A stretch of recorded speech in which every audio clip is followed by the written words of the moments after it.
అందరూ కాస్త ప్రశాంతంగా వాళ్ళ చోట్ల వెళ్ళి కూర్చోండి.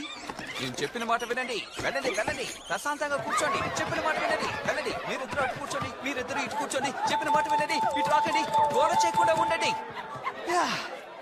సరే, ఇప్పుడు మీ ముందుకు రాబోతున్నది లీమస్ జాతికి చెందిన ఎప్పుడు చెప్పేది కదా, వదిలేయండి. సరే, ఎప్పటిలాగే స్వాగతం పలకండి. అందరూ వినండి. న్యూయార్క్ వీరులు ఇక్కడికి రావడం వల్ల మనం వాళ్ళ గురించి తెలుసుకోవాలనుకుంటున్నాం. ఏంటి విలే? నాకే తను ముందుగా నచ్చింది. ఆయన్ని చూడటానికి ముందుగానే నచ్చింది. తెలుసు తెలుసు. మీలో ఎవరికై నచ్చారు చెప్పండి. కాసేపు నువ్వు నోరు మూసుకుంటావా?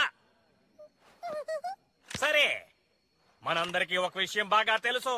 ఎన్నో ఏళ్లుగా మన మీద దాడి చేసి మనల్ని తిని ఆ ఫోసాలు ఇంకా రెచ్చిపోతున్నారు.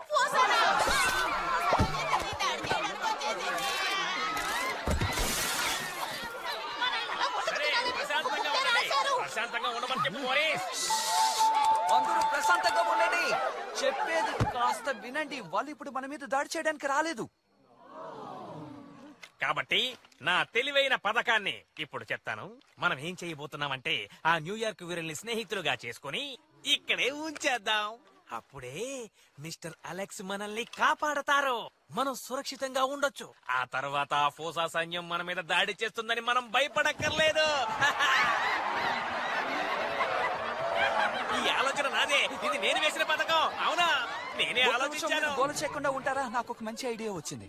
అదేంటంటే ఆ ఫూజా గుంపు మిస్టర్ అలెక్స్ చూసి ఎందుకు భయపడ్డారో మీకు తెలుసా?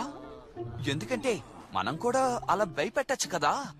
ఎందుకని ఫూజా గుంపు అలెక్స్ చూసి భయపడింది?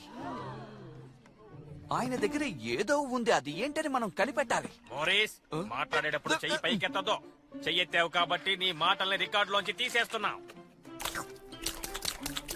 ఎవరైనా తన పథకానికి ఆమోదం తెలుపుతున్నారా?